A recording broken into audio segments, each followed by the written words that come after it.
గుజరాత్ తీర ప్రాంతంలో రికార్డు స్థాయిలో మాదక ద్రవ్యాలు పట్టుబడ్డాయి. అరేబియా సముద్రంలో ఒక వాణిజ్య నౌక నుంచి 3,500 కోట్ల రూపాయల విలువైన 1,500 కిలోల హెరాయిన్ను భారత తీర రక్షణ దళం స్వాధీనం చేసుకుంది. దేశంలో ఇంత భారీ మొత్తంలో మాదక ద్రవ్యాలు పట్టుబడడం ఇదే తొలిసారి. గుజరాత్ తీర ప్రాంతంలో భారత తీరరక్షక దళానికి చెందిన సముద్ర పావక్ అనే నౌక గస్తీలో భాగంగా ఒక వాణిజ్య నౌకలో తనిఖీలు నిర్వహించి భారీ ఎత్తున మాదక ద్రవ్యాలున్నట్లు గుర్తించింది. వాటిని స్వాధీనం చేసుకుంది. ఇంత భారీ మొత్తంలో డ్రగ్స్ పట్టుబడడం కలకలం రేపగా ఈ వ్యవహారంలో నిగ్గు తేల్చేందుకు దర్యాప్తు సంస్థలన్నీ రంగంలోకి దిగాయి.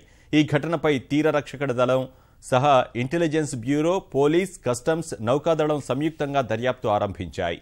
ఈ ఘటనకు సంబంధించి మరిన్ని వివరాలు తెలియాల్సి ఉంది.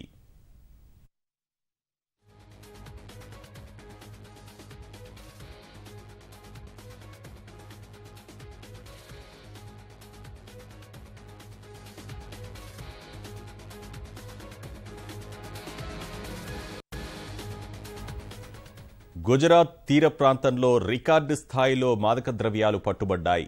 అరేబియా సముద్రంలో ఒక వాణిజ్య నౌక నుంచి 3,500 కోట్ల రూపాయల విలువైన 1,500 కిలోల హెరాయిన్ను భారత తీర రక్షణ దళం స్వాధీనం చేసుకుంది. దేశంలో ఇంత భారీ మొత్తంలో మాదక ద్రవ్యాలు పట్టుబడడం ఇదే తొలిసారి. గుజరాత్ తీర ప్రాంతంలో భారత తీర రక్షక దళానికి చెందిన సముద్ర పావక్ అనే నౌక గస్తీలో భాగంగా ఒక వాణిజ్య నౌకలో తనిఖీలు నిర్వహించి భారీ ఎత్తున మాదక ద్రవ్యాలు ఉన్నట్లు గుర్తించింది. వాటిని స్వాధీనం చేసుకుంది. ఇంత భారీ మొత్తంలో డ్రగ్స్ పట్టుబడడం కలకలం రేపగా ఈ వ్యవహారంలో నిగ్గు తేల్చేందుకు దర్యాప్తు సంస్థలన్నీ రంగంలోకి దిగాయి. ఈ ఘటనపై తీర రక్షణ దళం సహా ఇంటెలిజెన్స్ బ్యూరో, పోలీస్, కస్టమ్స్, నౌకాదళం సంయుక్తంగా దర్యాప్తు ఆరంభించాయి. ఈ ఘటనకు సంబంధించి మరిన్ని వివరాలు తెలియాల్సి ఉంది.